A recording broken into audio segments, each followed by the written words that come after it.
Ladies and gentlemen, this is Steve Eyes. You're on the EyesIsWatchin channel. Totalitarian control is worldwide, people. Governments across the world are tightening the noose at the same time, pretending it's all for your safety, while they poison the food, rewrite the laws, and strip away every right you thought you had. They're sitting on technology that could power the whole world for free. Technology they've managed to bury for decades. The same people that keep using the word democracy are building a digital prison around it. And the same pedos that ran the old system are now panicking because the walls are closing in.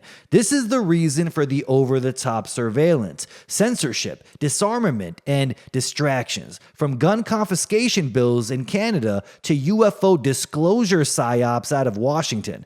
Every move is scripted to keep you afraid and obedient. Because when the demons in charge start showing their hand this openly, it means they're running out of time. Check this out right here. The Canadian government has officially declared war on its citizens, not with tanks or troops, but through legislation. Bills that sound harmless until you read the fine print and realize you're the enemy. Parliament is rushing through with bills C2, C8, and C9, the holy trinity of a surveillance state. And when you look closely, it's not about safety or national security, it's about ultimate control. This is crazy. Bill C2 is being sold as the Strong Borders Act, but that's a total joke. It's not about borders, it's about breaking down the walls of your privacy. It gives Canada Post the power to open your mail without a warrant, criminalizes using more than $10,000 in cash, and hands new search powers to government officials. Not even police. These bureaucrats can now go through your computers and cell phones without a warrant.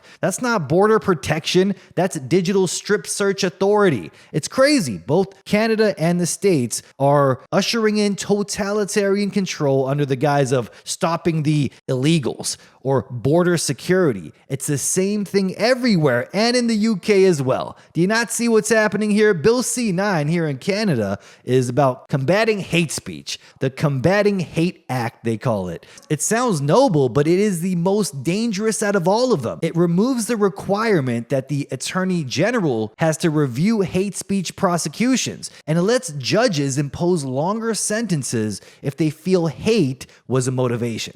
The word hate isn't clearly defined anywhere. It's all subjective, left up to emotion, opinion, and bias. That means if a cop, a crown prosecutor, or a politically motivated judge just doesn't like your words, you could be criminally charged for what you think, not what you do. And then there's the Return of the Online Harms Act. Yeah, that precious little bill that's supposed to help us all out, right? Previously known as Bill C-63. This gives the Canadian Human Rights Commission power to prosecute Canadians for non-criminal speech, with fines up to $50,000. It creates a digital safety commission, a whole new bureaucracy designed to monitor what Canadians post, share, and say online. And the most dystopian part of all, it allows judges to preemptively punish people if someone claims they might commit hate speech in the future.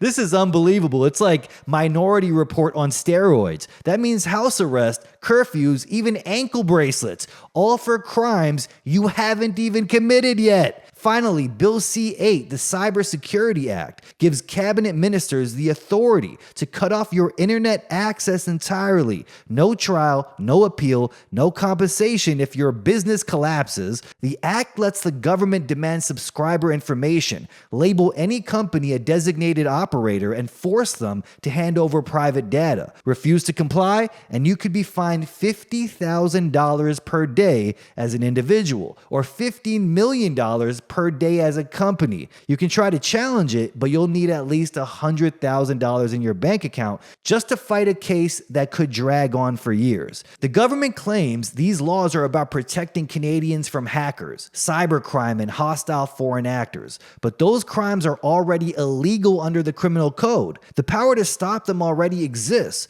What's new here is the ability for the state to bypass the courts and silence anyone they want under the illusion of safety. This isn't protection, it's preemptive obedience. And while all that's being rammed through Parliament, the government has quietly launched its gun confiscation program.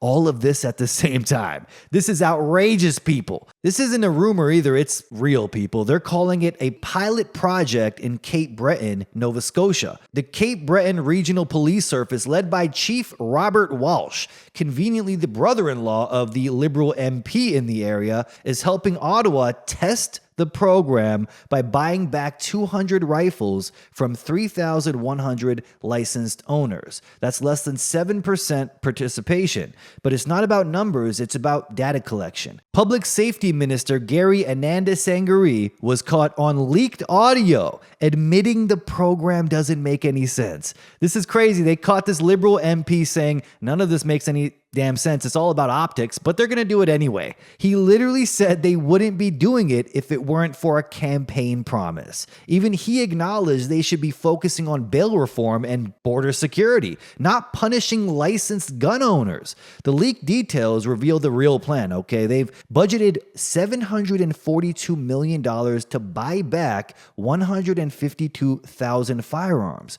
But there are more than 1.5 million restricted rifles in Canada alone. And some reports go up to 2 million. And we're talking about ARs. We're not talking about semi-automatic pistols, hunting rifles. No, just semi-automatic rifles, okay? About 2 million or so. So right out the gate, the math obviously doesn't work here. The government's plan can only pay for a tiny fraction of what exists. Once you register your guns in their online portal to get paid, they have all your information. And when the amnesty expires next year, that list becomes a roadmap for warrants and raids. This is insane. The pilot program in Cape Breton isn't just a test of logistics, it's a test of compliance. They want to see who obeys, who resists, and who they'll need to make an example out of later. And here's where the story gets even darker. According to the Cape Breton Post, even the mayor didn't know the pilot was happening. Mayor Cecil Clark admitted there was a misstep right from the beginning of the rollout, meaning Ottawa launched a federal gun confiscation program in his jurisdiction without telling him, the council, or the police commission. After public backlash, Clark said greater awareness would have helped, which is just politician speak for we got caught doing it in secret. He tried to soften the scandal by calling it a communication error, saying if they had to do it over, they'd do better public education. And that right there says it all. In other words, the people are stupid. We didn't help them understand why they're wrong and we're right. Okay, that's the subtext behind every government apology in this country. Not we overstepped, but we forgot to make you thank us for it. Even the chair of the police commission said the chief didn't need to ask for permission. He can deal directly with the public safety minister. That's crazy, Peruch said. Translation is Ottawa can now bypass local government and coordinate directly with police for federal enforcement. No local accountability at all. No debate, no oversight. And while the mayor tries to sound calm here, hundreds of residents protested outside the Cape Breton Regional Police Headquarters, calling it what it is, a war on law-abiding hunters and sport shooters. Devin Drover from the Canadian Taxpayer Federation said it best. It makes zero sense. It's going to cost taxpayers billions of dollars while doing nothing to reduce crime. Even more disturbing, Cape Breton was just one of 3 municipalities across Canada that agreed to this so-called pilot. The feds wanted a small, isolated test run to iron out their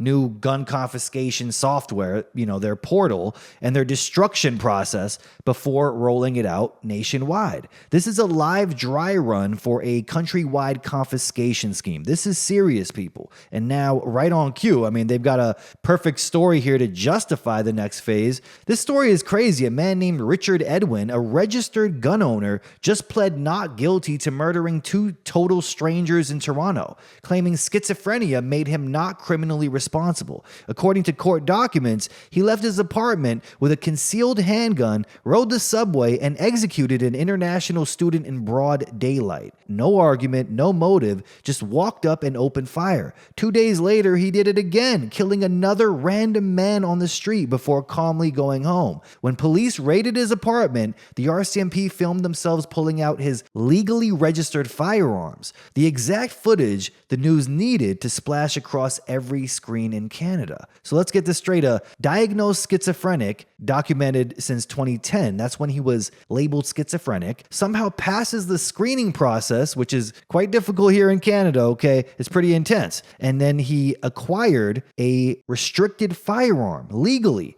and just happens to commit 2 random, motiveless killings at a time when Ottawa is trying to expand gun control bills and test its buyback system.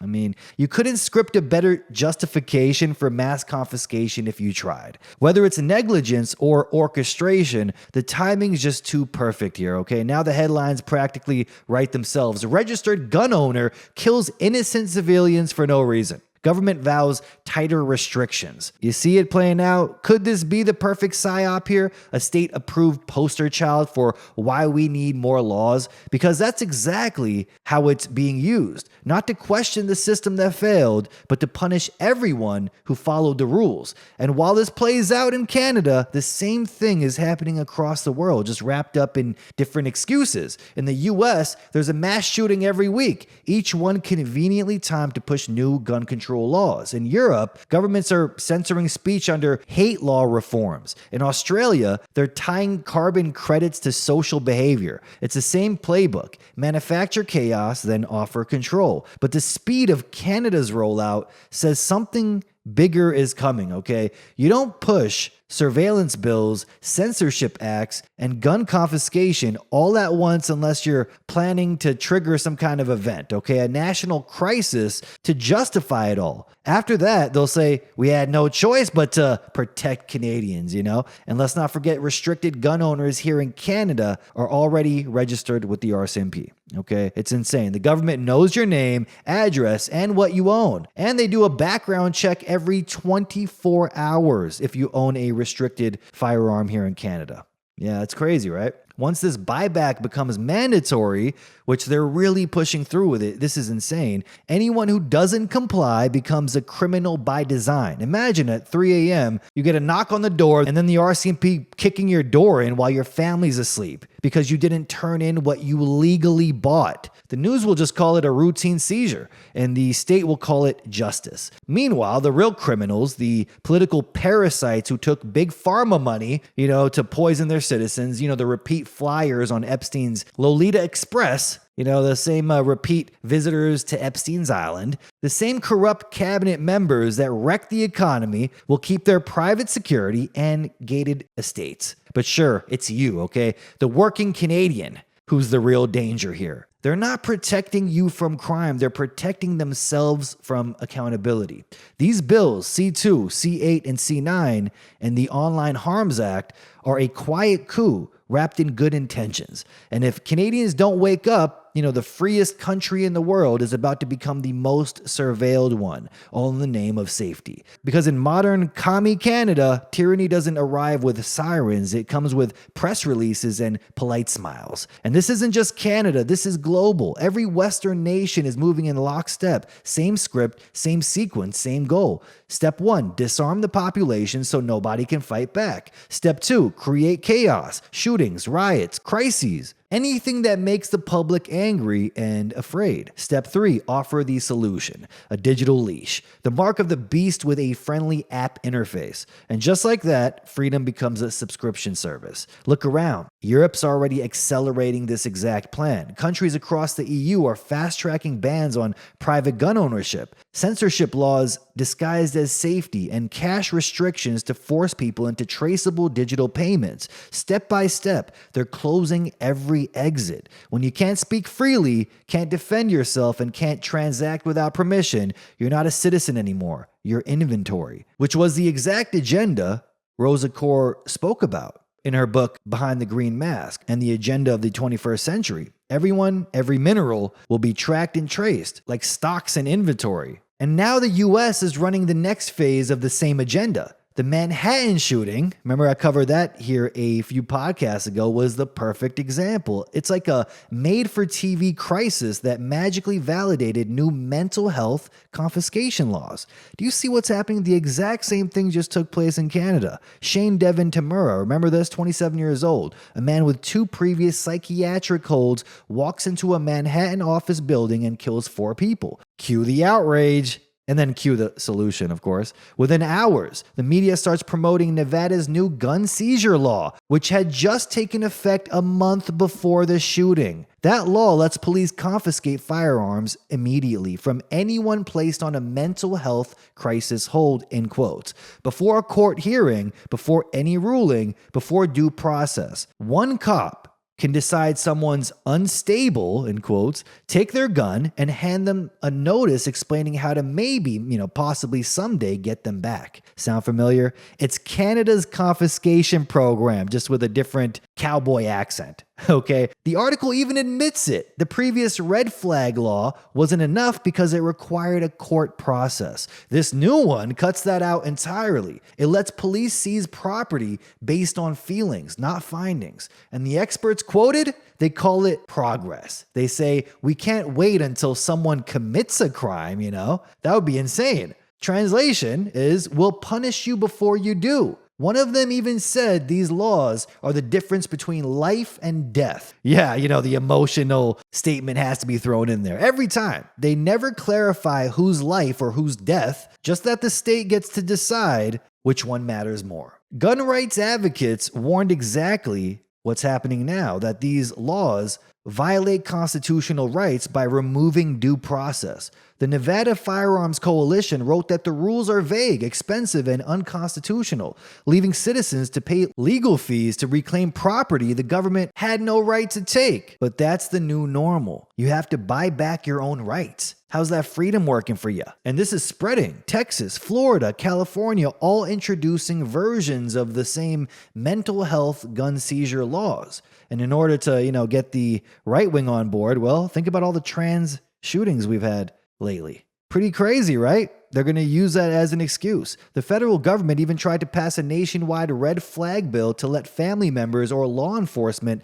petition federal courts to strip gun rights preemptively. The Supreme Court hasn't even ruled on it yet, but the message is clear. You don't need to be convicted of a crime to lose your rights. You just need to make someone nervous. In one of the related cases, Caniglia versus Strom, police took a man's firearms under the community caretaking excuse. And even though the Supreme Court struck it down, the officers got qualified immunity anyway, so they could still do it. Just don't call it that, okay? In another case, here, U.S. versus Rahimi, the court upheld a process for disarming dangerous individuals, in quotes, setting another precedent for civil confiscation before a criminal conviction. Now combine that with Canada's confiscation trials, Europe's digital ID enforcement, and the UN's push for biometric financial systems, and you can see a pattern here worldwide. They're building a world where owning a gun, holding cash, or saying the wrong thing online all fall under the same category, potential threat. You become a problem before you've done anything wrong. And once a disarmament phase is complete, it's easy. All they have to do is trigger a massive economic or social collapse, get people desperate, then say, we can restore order, but you'll need to enroll. That's how it works. Manufacture chaos, then strip rights, then offer the salvation through technology. You'll get your freedom back, okay? Peter Thiel, the reptile, will give it back to you, but only if you accept their digital ID, their carbon allowance, their health passport, their AI nanny, the mark of obedience disguised as convenience. And once you see these headlines about red flag laws, mental health confiscations, or online safety acts, just remember they're not separate issues. They're sequential steps. Canada's testing the confiscation software, America's testing the justification, Europe's testing the compliance infrastructure. And when all three merge, the gun control, the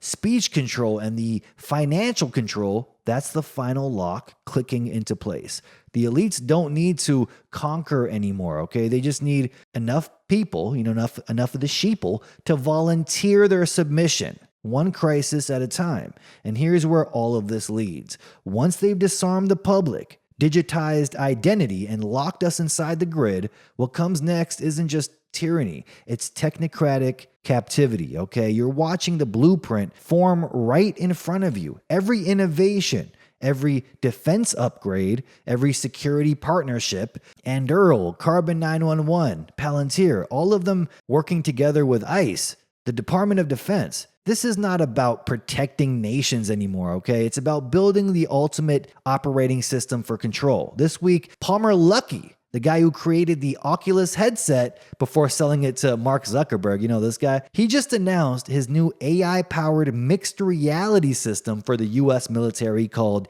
Eagle Eye, made by his own company, Anduril Industries. It's being marketed like something out of Call of Duty, soldiers wearing sleek helmets with augmented reality heads-up displays, live maps, blue force tracking, drone feeds, and even sensors that can see through walls, fog, and night. Luckey said, "We're not giving soldiers a tool, we're giving them a teammate," which actually means the soldier doesn't need to think anymore, okay? The AI does. Eagle Eye merges mission planning, live surveillance, and AI threat detection directly into the helmet. Soldiers can control drones, map targets, and communicate through a mesh network that works even when normal communication fails. It's a neural hive mind, if you think about it. Every soldier wired into a single digital brain. Yeah, sounds cool, right? Until that digital brain is connected to your city, you know, your phone and your biometric ID, and then the soldiers are sent to your house to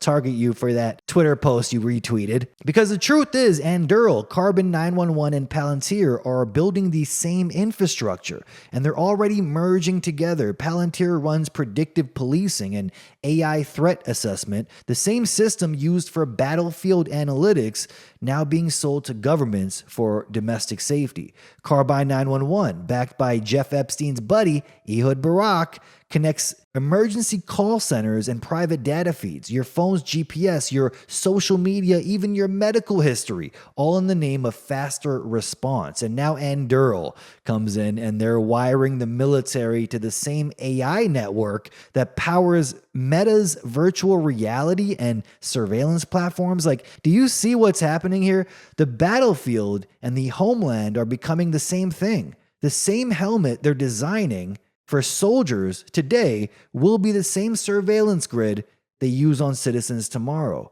The Eagle Eye system literally turns every operator into a node on the battlefield, every person connected, every move tracked, every word recorded. Luckey even bragged that soldiers would have superhuman augmented vision that allows them to never miss their shot. Cool until, the government decides you are the target. They're packaging this tech as heroic, AI teammates, end quote, digital situational awareness, augmented protection. But look closer and you'll see that these companies are training the systems that will run digital IDs, smart cities, predictive policing, and civilian threat scoring. It's all under one architecture, the same exact architecture. And you have to ask yourself, what happens when they finish disarming civilians? Because that looks like the next step here. When the last firearm is surrendered under a buyback program and every citizen is reduced to a digital profile tied to their behavior, carbon score, and health record. Do people really understand what life will look like with literal pedophiles and war criminals in charge of that system?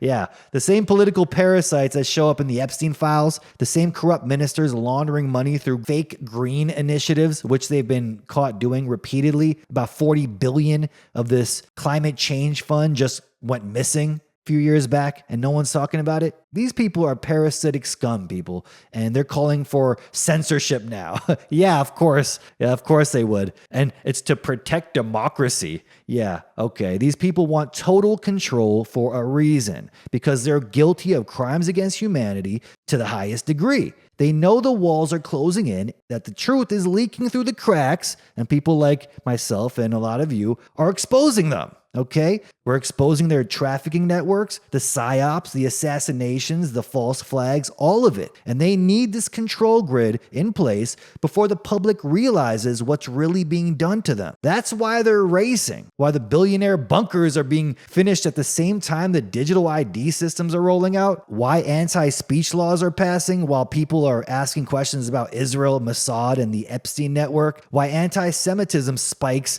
every time intelligence operations are exposed, because they're terrified. These people are acting like cornered rats, lashing out, setting fire to the world to buy themselves time. They've spent decades feeding on the system they built, and now that system is collapsing under the weight of their own corruption. Okay, so they're building a new one where you can't rebel, can't speak, can't hide, and can't escape. Anduril's Eagle Eye is just the friendly, meme-filled prototype. Okay, they're trying to push this stuff on Joe Rogan's podcast. Even Joe Rogan was saying, well, that's so cool, bro. You know, it's all the same ish. They're trying to promote digital slavery. It's the glossy surface of the machine that will soon surveil every human being on Earth. They want a world where every citizen is a tracked node in the same Mark of the Beast network. And they want to connect that to soldiers, drones, and satellites. A world where your mission briefings are replaced with social credit updates, where your threat indicators are your political beliefs.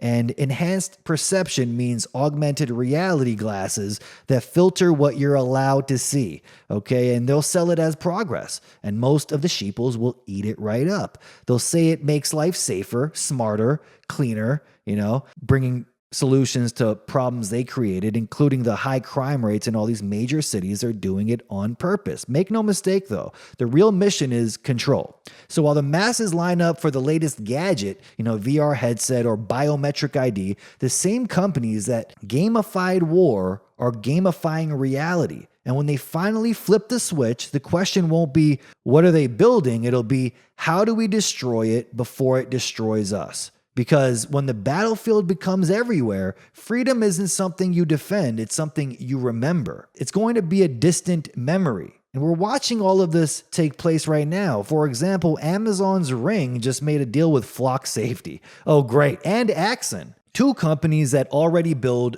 surveillance tech for the police, ICE, and even parts of the military. They're calling it a community request system, where cops can now post public requests right into your Ring app asking for camera footage from your neighborhood. No warrant, no paperwork, just a pop-up asking if you'll share your own video.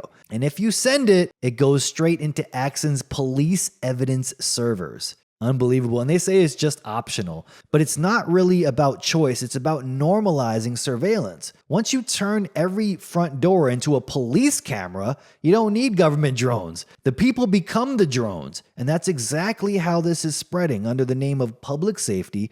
Flock Safety already runs license plate readers, street cameras, and aerial monitoring systems in thousands of cities. And they're plugging that into Amazon's network, and suddenly law enforcement can tap into millions of doorbell cameras at once. Great, right? Amazon claims these requests are local only and anonymous, but the companies behind them are tied to federal agencies, so that local part means nothing. Once the footage is uploaded, nobody really knows how long it's going to be stored or who else gets access. Maybe your neighbor's camera picks up your kids, your car, or your face, and now that data is in some federal database forever. Nobody consented to that. They call it, once again, convenience, though. Okay, it's all about convenience, but it's really conditioning. Okay, a soft launch for neighborhood surveillance where people willingly hand over their privacy because it feels like they're helping. It's the same trick every time. They sell fear, and they cause a crisis many times, and then they promise safety, and then they build the digital concentration camp. Okay, that's what this is. The grid is getting tighter. The digital battlefield isn't just online anymore. It's outside your front door. It's everywhere. And that battlefield isn't just overseas either, okay? A lot of people think that battlefield or the war is taking place are overseas. No, people, it's here. And it's just digital. They're moving in quietly, state by state, app by app, under the guise of protecting children online. Like, let's take Texas, for example. They just passed SB 2420, which is a law set to kick in January, okay, January 2026. It sounds harmless on paper, but if you read it, it's like a beta version of a digital ID system. They call it the App Store Accountability Act. It forces Apple and Google to start verifying every user's age who downloads an app. If you're under 18, your account has to be linked to a verified parent account,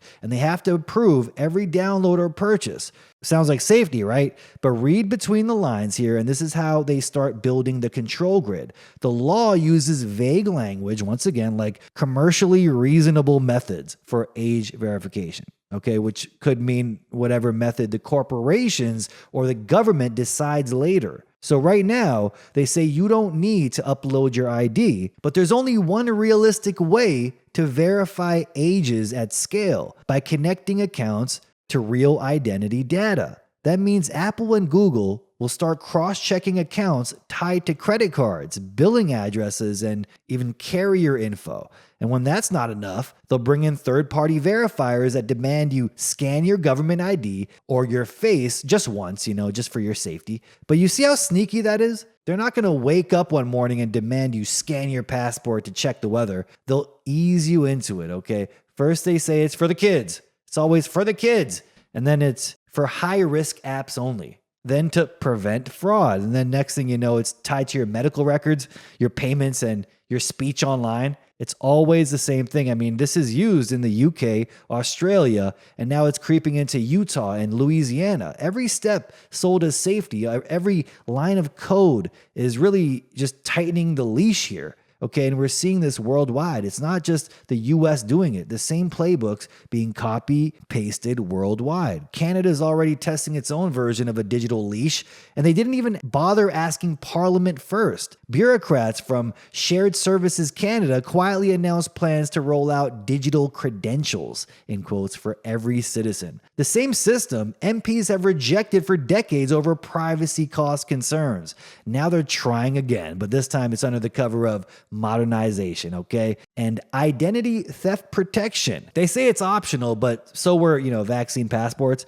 right up until they weren't. Every red flag is there, okay? Seriously, if people fall for this, they actually deserve what's happening to them. COVID was not just a beta test for government control, but our test, our IQ test, our EQ test, everything. If you couldn't see through that, then you won't see through this. And you're going to accept this like an idiot, just like you ran and rolled up your sleeve. This new system here in Canada wants to link our online identity to government services, financial access, and health data. The very infrastructure committees once warned would lead to police demanding identity checks and papers, please behavior, The same digital apartheid we already saw during lockdowns when vaccine passports divided people into compliant and unclean. Okay, it's surveillance wearing a safety badge. Even Tony Blair said it out back in 2020, okay, that the only way to reopen society was through a digital ID tied to your medical status. He called it the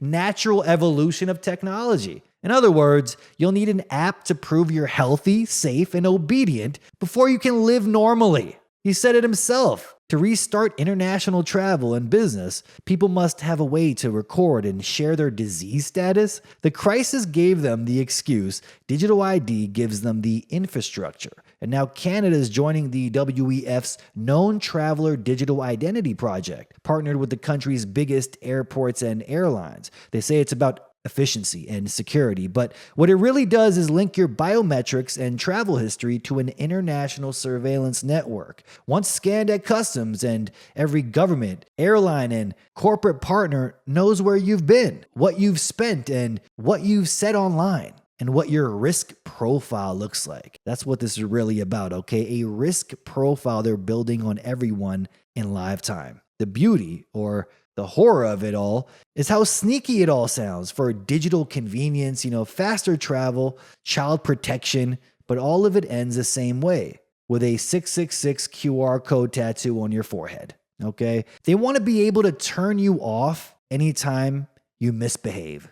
Okay, this is what this is. Combine that with Texas's SB 2420, where App Stores now doubles as age verification checkpoints, And you start to see the shape of it all, okay? A global social credit system born out of public health, safety, and progress. The only thing missing is the obedience chip. So now we've got hackers hijacking airport PA systems like it's open mic night for cyber terrorists. This is absolutely hilarious. And somehow everyone's shocked this happened. 4 airports across North America, Kelowna too, Victoria, Windsor, and Harrisburg, all got treated to a surprise pro-Hamas mixtape blasting of F. Donald Trump and F. Netanyahu over the loudspeakers in the airport. They hacked the system in the airport, and there's videos of this, complete with Arabic chants and victory slogans. I mean, which is hilarious, I must say. I mean, the speaker starts blasting F. Netanyahu and F. Donald Trump. I mean, it is hilarious, but it's the last place you want to hear Islamic chants, okay, in an airport. Flight info boards were hacked as well, like in Kelowna. I mean, flashing propaganda like it was a ISIS campaign ad, like they were running for Canadian Parliament here. A group that called themselves Cyber Islam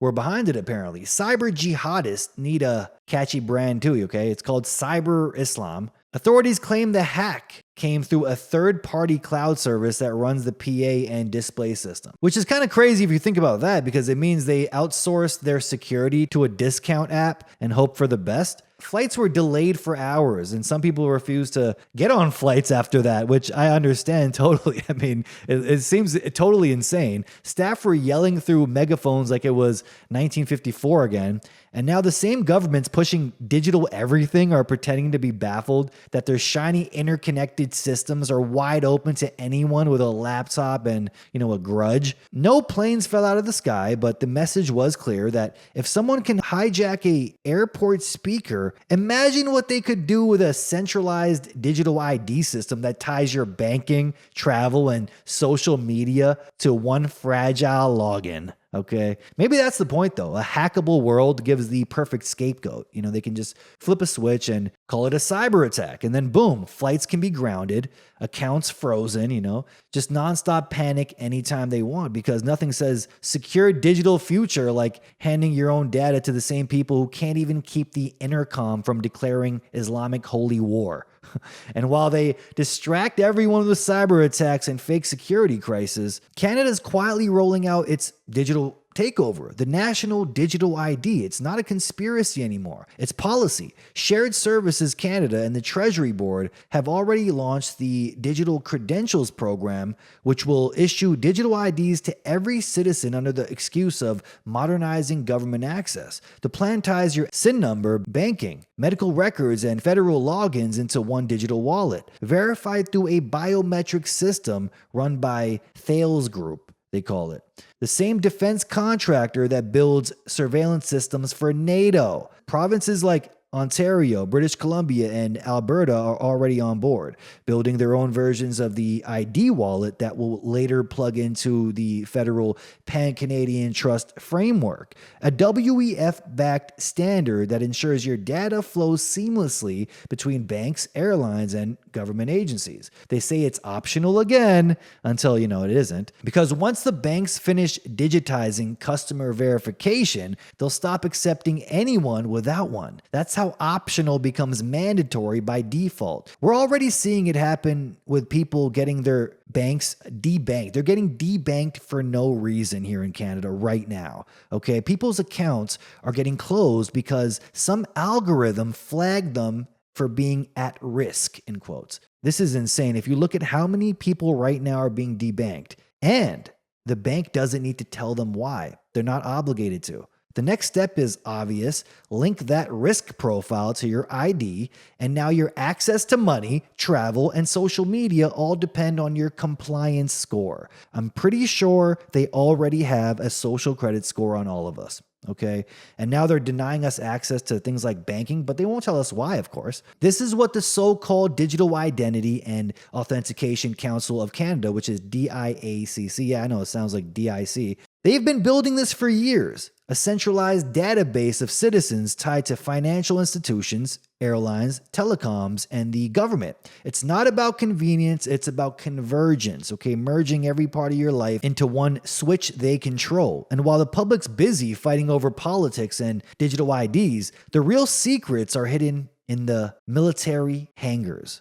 Okay, this might be the most important news story I've ever covered here. Because even if there's a slight bit of truth to it, it's the most mind-blowing, revolutionary discovery ever. Okay, this is the kind of stuff that makes physics textbooks look like children's books. Whistleblowers have described seeing massive, silent, triangular craft at military bases. We have endless whistleblowers saying the same thing here. Vehicles that can hover without making a single sound, then shoot from 20 feet to 20,000 feet in a few seconds.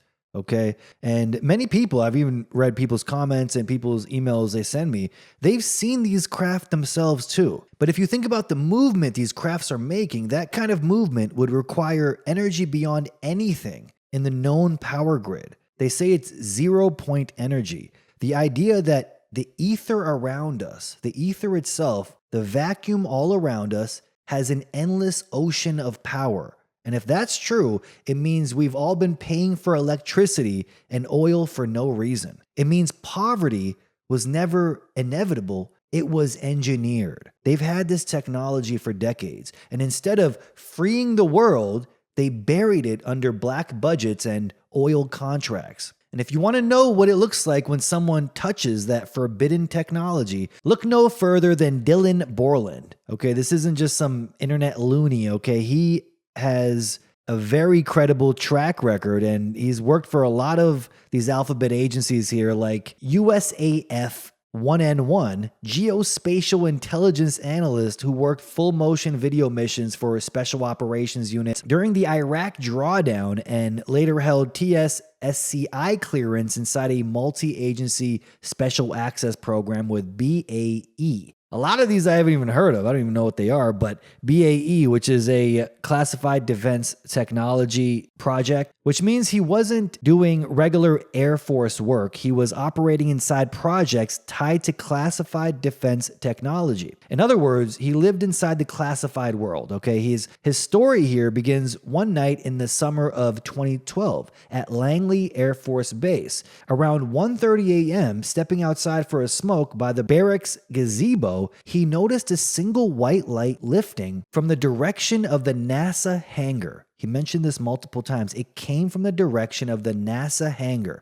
It rose, hovered, and drifted toward him until the light resolved into a massive equilateral black metallic triangle, roughly 150 feet on a side, floating silently about 100 feet above the ground. The hull shimmered with a golden liquid plasma skin. So underneath the triangle, this was the most mind-blowing thing to me. He said it looked like a lava lamp, liquid plasma rippling back and forth underneath the triangle, bending at right angles as though the craft were wrapped in a living energy field.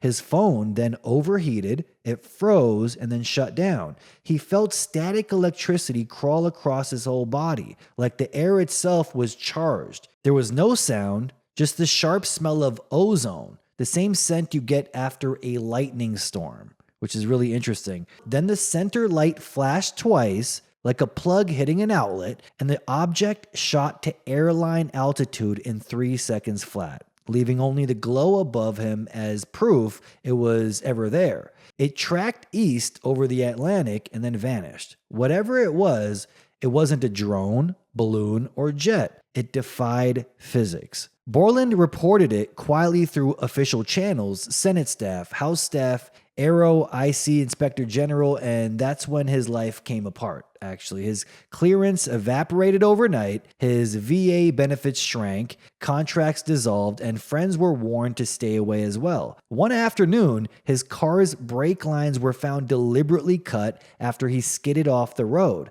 No arrests. Okay, they didn't arrest him because he had a few drinks. The cop said, the only reason I'm not arresting you is because I did determine that your brake lines were cut. This is actually pretty crazy. And that was a message. It lets him know to stay silent. Which I was listening to this story like, how old was this guy's car? Because apparently, in a lot of new vehicles, it's not that easy to cut someone's brake lines. This isn't the 1970s, okay? You can't just cut someone's brake lines and then they'll drift off course, flying off the road, okay? So this is an interesting story here because he calls it administrative terrorism for him speaking out. the government's silent way of erasing whistleblowers without a bullet. According to him, the reason is simple. He stumbled too close to legacy crash retrieval and reverse engineering programs tied to non-human energy systems. This is what they say, okay? I'm starting to think the man himself is like throwing things in there to throw us off. He says the power source itself, not the craft, is the crown jewel. Okay. He said it's more important than anything in the world, and they will defend it with their lives. A limitless 0-point field that could rewrite civilization overnight. But here's where it loops back into the psychological side, because Borland now claims that disclosure is being managed, that officials inside these programs know the truth would change the world, turn the world upside down, not just geopolitics, but people's entire belief systems. But this is where I had to take a step back and think about what he was saying, because all this talk about aliens and galactic unity and higher consciousness sounds like some new age stuff they're trying to tie into a new world religion or something. It isn't just a coincidence. What if all of this is part of a controlled rollout, a narrative designed to guide humanity into a new government-approved belief system? The same agencies that ran propaganda and mind control experiments are now controlling the UFO story.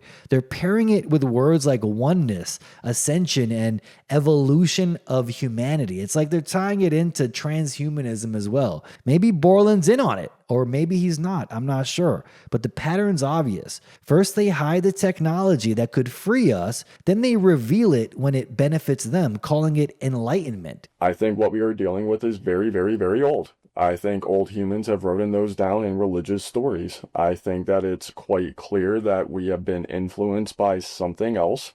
These things, whatever they are probably what are referred to as gods or demons or angels or jinn, or insert whatever cultural or religious perspective you have. There are probably also extraterrestrials.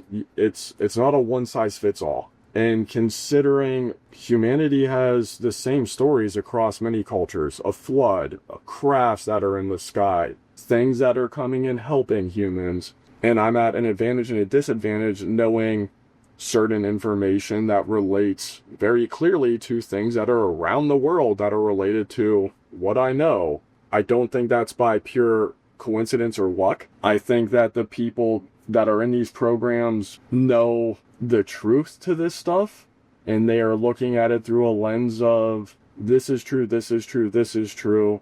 This has been here for 8,000 years. This has been here for 4,000 years. Oh, we dug up this at an archaeological dig in hypothetically Egypt. You know, I mentioned it to you guys last night. Lakatsky in his statement about his faith and what it means to be human and the impact and nothing to fear. You know, Lakatsky and I are both Catholics, but I want to be clear in that it's the idea of something greater than us that is here with us and can influence us. And Pasalka talks about this, and you get into consciousness, and all of these things are so correlated, and that's a problem with this subject. And that's why one of the things that I'm a huge proponent of, going back to having our government be a part of this, is you have to set a foundation. Because if you come out and you throw it all out there, people are going to laugh at you, they're going to call you crazy, they're going to do X, Y, and Z.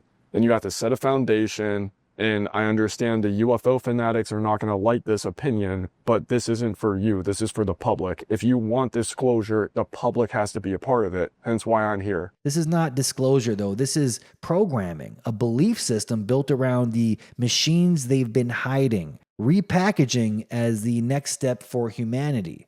On my phone, smoking a cigarette, and I see a white light pop up from the NASA hangar. Comes up about 100 feet and stops. I know it was the NASA hangar because I have redacted at 1:32 in the morning on a weeknight. It was a Tuesday, Wednesday night. I am positive it came from there because I've redacted. And in my mind, I think, oh, weather balloon test. You're testing some redacted. No big deal. So this white light pops up and stops 100 feet. I light my cigarette. I finish my cigarettes about 6-7 minutes after. That's about how long it takes to smoke a cigarette. And I start walking towards the flight line because I'm on call. I have to go back to the ops floor if the weather clears. And at night, I would walk the track because I have to stay awake. I never rotated the days. I'd listen to music or podcasts, whatever, and just walk the track, not get hassled, stay out of the road.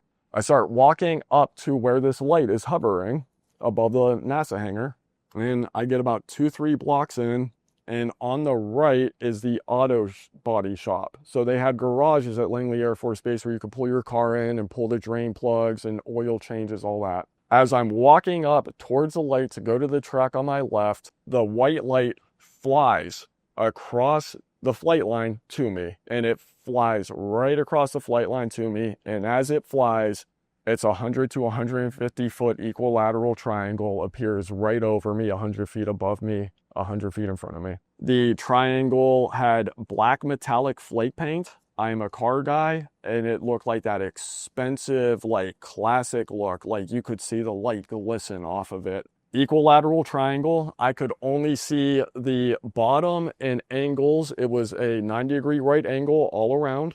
I could not see the top of it. There were 4 lights, one smaller light on each corner, and then a larger second light, which was 2 to 3 times the size of the corner lights. And in my estimation, it was about the size of a small size sedan. So like a Nissan SER Sentra, Nissan Altima, that was at the center. All of them were white. What was odd though, is that when I'm looking at it, the way I have tried to describe it, and words cannot describe it because it's so wild seeing, is imagine taking a picture of the James Webb Telescope where all those colors of galaxies are out there. Imagine those colors, make them yellow, gold, put them on top of the aircraft and make it a lava lamp, because the whole outside had this yellow transparent glow coming all around the craft, and it was pulsating. So this thing flies to me, it's a light. All of a sudden, while it's flying to me, this triangle appears. I can't tell you if it was active camouflage. I cannot tell you if it manifested around it. The only thing I can tell you is that light came and a triangle appeared around it. My cell phone gets incredibly hot and completely freezes and shuts down. I'm under it, and the first thought in my mind is literally, okay, so this is real too. Like, I've been in... Redacted. I've had access to things, and I'm like, okay, another thing that's real. It's probably in front of me 3-5 minutes, and I'm just looking at it. There is no sound. There is nothing. It is just hovering there, and it's just pulsating above me, right above the JAG office in the gym. I first see the light, I finish my cigarette, 7-8 minutes, I walk up, this thing flies to me, triangle appears, I'm under it, 3 to 5 minutes, and all of a sudden, the center light flashes. It flashes 2 to 3 times. It's just this quick, like almost if you plug a electrical outlet in the wall, you know, that spark electricity. It does that, and that thing shoots off to commercial airjet level. In my aero testimony, I said 20 or 30,000 feet. I estimate commercial aircraft level because I've seen commercial aircraft flying around the base. That's usually what they cruise at. And as it goes off, it gets to that flight level in seconds, like 3 seconds, easy. And at that moment, I feel static electricity all over my body. And I immediately smell a rainstorm, lightning storm, like a strong lightning thunderstorm. That smell you smell after there's just lightning and just horrific, beautiful thunderstorm. I smell that static electricity, still no noise. And it gets up to the flight level. My phone, I'm able to reset. And it gets up there, and the only light I could see is the center light. So I couldn't see the corner lights, just the center light. If I did not witness it take off, that would have looked like a star. What do you guys think when you hear Dylan Borland give his testimony here? Because he does sound quite credible, in my opinion. And his credentials are just off the charts. He's saying he's coming forward because of how shady these people are in charge. They're not giving people the truth. And there's a lot of people hiding technology from the rest of us that could change the world. And why this, if it's even remotely true, would be the biggest bombshell in human history, is because it means they've already discovered free energy. And instead of changing humanity for the better, they're using it to control and terrorize humanity. If they've mastered propulsion that doesn't rely on combustion or jet fuel, that means they can pull limitless power straight out of the ether, the very fabric of space around us, and channel it however they choose. And they didn't use it to lift humanity, they used it to build weapons of godlike destruction. People all around the world have reported seeing the exact same triangular craft Dylan Borland described. a black, silent, massive object with a white light at each corner and one big one at the center. It's known as the TR-3B Astra, and I have been over this many times on the show. The so-called black triangle, okay? Officially, it doesn't exist, but it's long been rumored to be part of a deep black Air Force program dating back to the late 1980s. The TR-3B is said to use a mercury-based plasma accelerator, spinning at extreme speed to create a magnetic vortex that reduces its mass, allowing it to hover silently, move instantly, and defy inertia. The plasma field apparently bends gravity itself, but remember, this is the official narrative they put out, creating an electromagnetic bubble that can both propel and cloak the craft. If that's real, then this isn't just a new aircraft, it's a new branch of physics. It means someone figured out how to tap zero-point energy, the same limitless field Nikola Tesla talked about before he was erased from history. That technology could have ended the energy crisis. Really think about this. Eliminated poverty and powered the whole earth forever. Instead, it's being weaponized. Think about what they can do with this kind of power. I mean, they can ignite forests from airline levels with a cloaked triangular advanced aircraft, and they can just call it climate change, to further their climate change agenda. They can even trigger blackouts anywhere on Earth with the push of a button. They can vaporize entire city blocks, leaving no craters, no missile trails, no proof at all, just gray dust and twisted steel. Look at Judy Wood's book about how the World Trade Center was turned to dust in midair. I mean, if they have this technology, they've been using it to further their agendas. Look at the aftermath in Gaza. Entire sectors flattened. Buildings turned to dust, okay, all around. I mean, looking at the before and after pictures of what Gaza turned into, I mean, that looks like a directed energy strike to me. And it looks eerily similar to what witnesses have described for years when they talk about the TR-3B hovering in total silence before vanishing into the sky. Many people even report before forest fires take place, there's actually videos of this, TR-3Bs being spotted in the sky before this takes place. I mean, this is the part that blows my mind the most. The same technology that could have liberated mankind from this fossil fuel trap that could have made energy free, clean, and infinite is being locked away and turned into a global control mechanism. They're using these secrets of an advanced form of physics that we haven't even began to understand yet, not to elevate life, but to dominate it. So when people ask, why would the government hide UFO technology? Well, this is why. Because the truth isn't about little green men. It's about a military-industrial cult that's already mastered the power of creation itself and decided to use it for destruction. They didn't build paradise, they built hell. And they're running it on free energy. And just as that narrative heats up, we see endless headlines here. U.S. Secretary of State confirms UFOs have been observed flying over nuclear facilities. Just right on time, right? The timing's just perfect. They build fear, awe, and curiosity before introducing a global solution.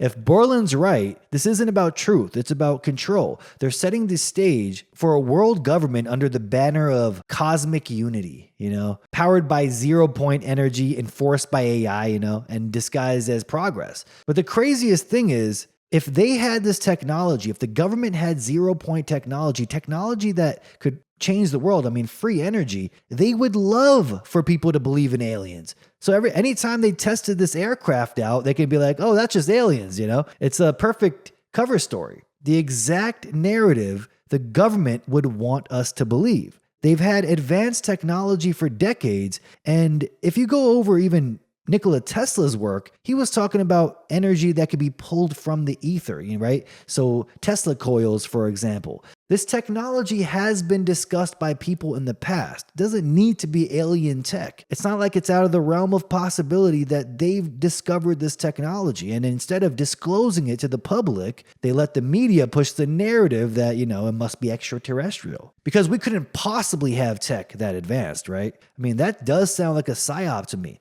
It keeps people looking up at the sky instead of the hangars. And when you look at these whistleblower stories like Dylan Borland, he's repeated over and over that the craft he saw came straight from the military hangar. He has no doubt in his mind, he says. And a senior US government official just casually confirming UFOs exist, on a documentary. The film, titled The Age of Disclosure, claims an 80-year government cover-up of alien life, features high-level names including Mark Rubio and a retired DIA director who says he's personally seen non-human craft and beings. This is insane.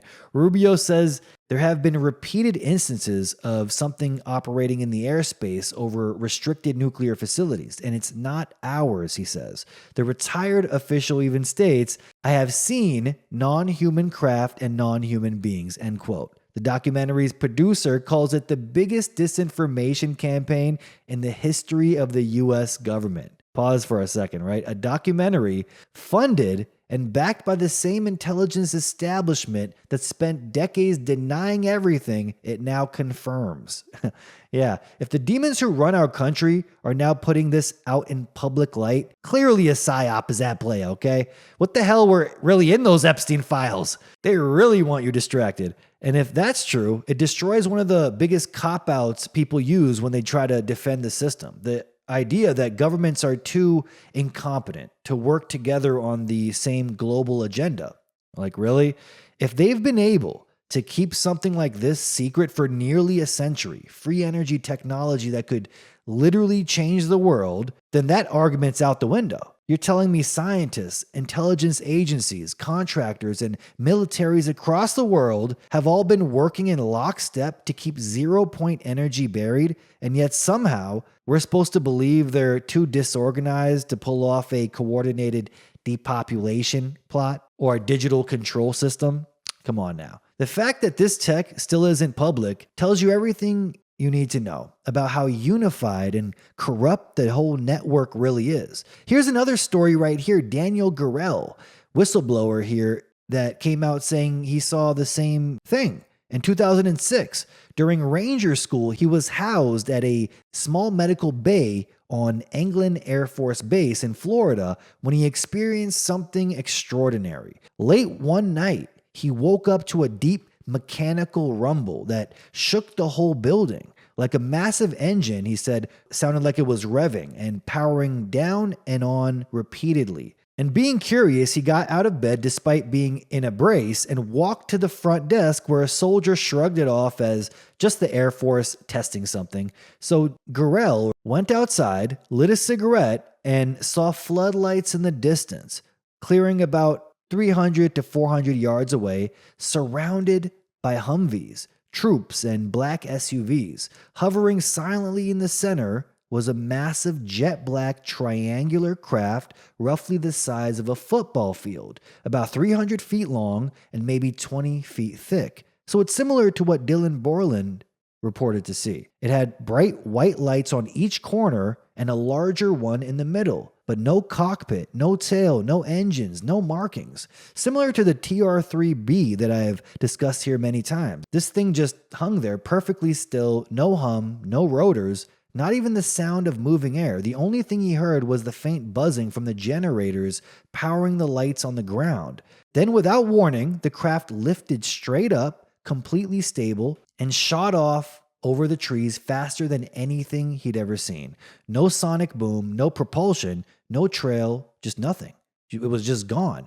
It came back minutes later, performing a few touch-and-go maneuvers, descending, hovering, and zipping off again, completely silent. Gerald assumed it had to be some classified Air Force project. Later, he heard someone on the base call it part of the Aurora project. But when he looked into it, he found out Aurora was often used as a decoy name to cover unrelated programs. He wasn't asked to sign any non-disclosure agreement and didn't think much of it until years later. And in his statement here, he said the object's size, silence, and stability and speed were beyond anything known to exist, displaying flight characteristics inconsistent with conventional propulsion systems.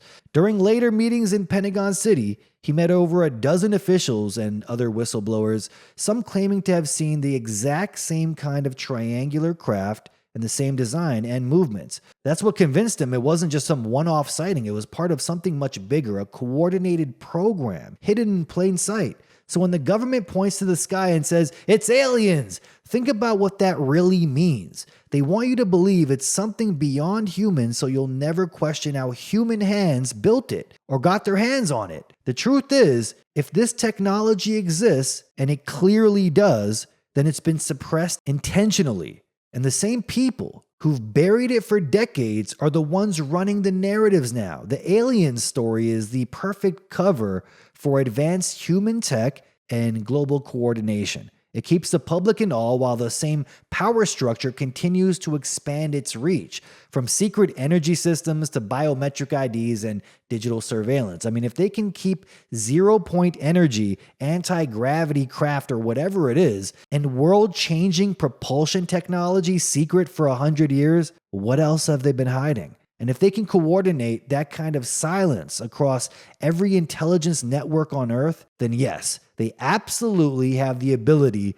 to work in lockstep towards something much darker. I'm not saying extraterrestrials don't exist, because why not? If we exist the way we do here as complex, self-aware organisms against all odds, that's nothing short of magic. So why wouldn't there be others? Why would you limit God's power? The problem isn't the possibility of life beyond Earth, it's how the truth gets weaponized. If the same corrupt system that's lied about everything else controls that narrative too, then the idea of aliens can be turned into another tool of manipulation. And as if the world wasn't already teetering on the edge of techno-dystopian nightmare, the geopolitical stage is falling right into place too, almost like the script's already written. Trump just made another statement that sounds like a line straight out of the peace plan playbook, okay, saying if Hamas continues to kill people in Gaza, which was not the deal, we'll have no choice but to go in and kill them.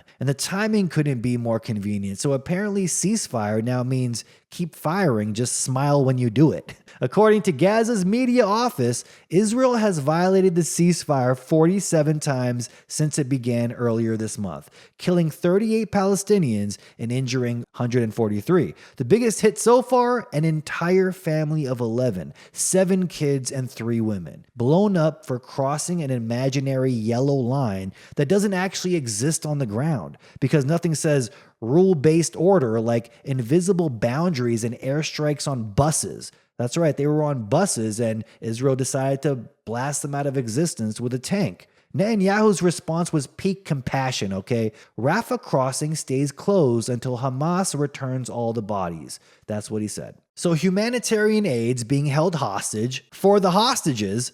Gaza's out of food, out of medicine, and apparently out of patience. But sure, let's make starving children part of the negotiation strategy. Meanwhile, the IDF insists they fired warning shots before annihilating a bus of civilians. This is unbelievable. Maybe next time they'll just text them first. And as the rubble piles up, 60 million tons and counting, aid convoys are still parked outside and they're pending clearance, in quotes. So they're also purposely starving these people until they release. We don't even know if these hostages or the bodies are even real at this point, because they're using it to their advantage for the Greater Israel Project, of course. Doctors are reporting returned Palestinian bodies with blindfolds, cuffed wrists, and bullet holes in their heads. But hey, yeah, that's all part of peacekeeping, right? And just when you thought the whole farce couldn't get any darker, Netanyahu announced he'll be running in next year's election. Yeah, because, apparently mass graves are great campaign optics now. So yeah, 47 ceasefire violations, 38 more dead, who knows the real number, thousands still buried under rubble, and the UN's response? A sternly worded letter. Humanity's moral compass isn't just broken. I mean, it's been sold for parts. Just days earlier, gruesome footage surfaced showing Gazan militants executing several men accused of spying for Israel. But here's the real question. Who's funding these Gazan militants? Because right on cue, a new investigation revealed that Israel itself has been training and arming a militia in Gaza linked to ISIS. Yeah. You heard that right, people. The same terrorist network that's been used for years as a pretext for global wars. And according to a June 2025 expose by veteran Israeli journalist Yossi Melman, Prime Minister Benjamin Netanyahu personally approved a secret Shin Bet operation to create and fund a militia led by Yasser Abu Shabab, a Rafah-based Bedouin clan leader whose men have documented ISIS ties. When confronted about it, Netanyahu's response was as chilling as it was smug. "What's wrong with that?" he says in quotes. Those 4 words said it all, because the entire humanitarian security plan was built on deception, and we know it now, absolutely confirmed. The operation was supposedly meant to guard aid convoys and prevent Hamas from looting food deliveries. But in reality, Israel armed and paid these mercenaries with Kalashnikovs and pistols seized from Hamas, plus an estimated 700 million shekels, which is 180 million USD, funneled through a fake Swiss NGO that Mossad allegedly set up as a front, with help from American Jewish tycoons sympathetic to the Israeli right wing. The goal was to make the whole thing look grassroots. Locals fighting back against Hamas tyranny, when in fact, they were trained by the Shin Bet, coordinated with IDF intelligence, and paid out of seized war funds. It's classic covert empire building, okay? Arm a proxy, unleash chaos, then pose as the savior. Even Israel's own former intelligence officers admit this strategy mirrors the CIA's playbook in Vietnam, Afghanistan, and Iraq, using local militias to create order through instability. And this wasn't the first attempt either. Israel tried twice before, once in early 2024 when Hamas ambushed aid convoys, and again in central Gaza when another clan militia fell apart. This is their third attempt. This time, after the full occupation of Rafah, Shin Bet operatives in the Southern District ran the show under Ronan Bar with full backing from Defense Minister Israel Katz, Chief of Staff Herzl Halevi, and Roman Goffman, Netanyahu's own military secretary. They trained the Abu Shabab group to act as Gaza's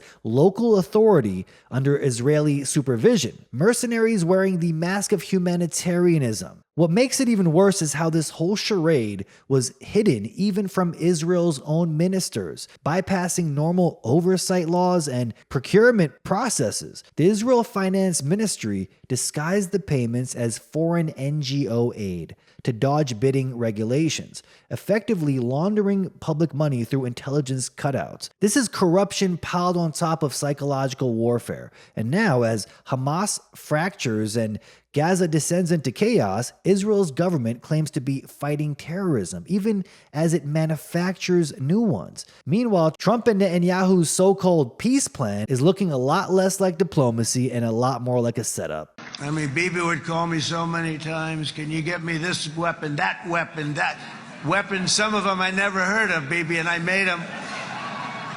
But we'd get them here, wouldn't we? And they are the best. They are the best. But you used them well. It also takes people that know how to use them. And you obviously used them very well. But so many that Israel became strong and powerful, which ultimately led to peace. That's what led to peace. Each move, each provocation, each broadcasted execution serves the same agenda: to justify another military intervention to expand the Greater Israel Project and to push the region closer to permanent war. Even the so-called ISIS-linked Gazans are doing exactly what Israel and Washington need them to do: create chaos, feed outrage, and then they justify escalation. It's the same script we've seen 100 times over. From Syria to Libya to Iraq, they always arm the extremists. Then they watch them commit atrocities, then roll in the tanks under the banner of peace. And keep this in mind, they just put another jihadi butcher in charge of Syria. So what do you think is going to happen there soon? And about a week before Trump even posted his "we'll have to go in and kill them" tweet, the United States had already quietly deployed 200 troops to Israel to support stabilization efforts in Gaza. So the Pentagon set up what they're calling a Civil Military Coordination Center, a new joint task force under U.S. Central Command that will facilitate humanitarian and security assistance, end quote. They claim no U.S. troops will enter Gaza itself, but the team will be based in Israel and will work directly with Israeli forces, along with military representatives from Egypt, Qatar, Turkey, and the United Emirates. It's essentially a multinational control room to oversee stability in the region. The same kind of soft intervention we've seen before every full-blown escalation. These troops specialize in logistics, planning, engineering, and security coordination. You know, the language used right before boots start landing by necessity. The White House called it a monitoring mission to support the Gaza agreement, but what it really does is give Washington full oversight of Israel's new puppet militia while laying the groundwork for normalization deals with the Arab world, normalizing boots on the ground there too. The plan even mirrors the next stage of the Abraham Accords, bringing Saudi Arabia, Indonesia, and even Syria into the fold under this illusion of peace. But this isn't peace, it's assimilation, the silent absorption of the Middle East into a single corporate military bloc run by Tel Aviv, Washington, and the same global financiers funding both sides of every war. The whole thing just reeks of premeditation. The U.S. sends stabilization troops before the next escalation. Israel creates a fake ISIS-linked militia to justify that escalation, and then Trump steps in pretending it's his reluctant duty to restore order. It's all theater, people, and just like that, the so-called peace plan is right on schedule. Death, deception, and destabilization dressed up as diplomacy. That's right, that's the final stage of the play. The same demons pushing digital IDs are the ones hiding zero-point energy and funding endless wars. They keep the world fighting while they build their control grid behind the smoke. Every crisis, every leak, every disclosure, it's all part of the same script. Because when the truth starts slipping out, distraction becomes the last weapon they've got. And I'm going to leave it right there. This is getting extremely long. I have to say I will be taking next week off, so I will be taking some time off. My birthday is, I don't know, whenever you guys are going to be watching this. It might be the day you guys watch this, so I will be taking some time off. I can't believe I'm turning 35 years old. I'm officially an old man now, people. That's right, 35 years old. It's crazy thinking that I started this show, my first show I've done, this podcast, I was 30. And it's crazy just knowing that I've done this for 5 years now straight. So I am turning 35 and it's a weird experience. This is the first age I have to say. It does feel weird. The first time I'm like, damn, 35, mid-30s, you know? It feels weird. It's the weirdest one, I gotta say. But yeah, so I will be taking some time off. If you like what I do here, if you want to support this channel, it is greatly appreciated. You hit those links in the description. I mean, next show you guys are going to see, it's going to be podcast 200. 200 podcasts of me exposing government corruption, big pharma corruption. Ooh, they really don't like me talking out here. 200 shows exposing these bastards. I mean, we're going to keep going until every single last one of them is brought to justice. You better believe that. So if you like what I do here, links are in the description. 4 ways to support. Greatly appreciated. No ads here, no big name sponsors. Everything you see here, from the research to the editing, it's all done by myself. So if you appreciate the effort that goes into this, click those links in the description of this video. One-time donations, greatly appreciated. Crypto donations, greatly appreciated. And subscribe monthly to Patreon or Subscribestar. You will be helping fund this podcast fully, and you will be an MVP of this podcast right here. Great organic coffee. Click those links in the description and purchase that organic coffee. You will be helping this show and a small business over there in Gustavus, Alaska. So until next week, folks, until next time, this is Steve Eyes. You're on the Eyes is Watching channel, signing off.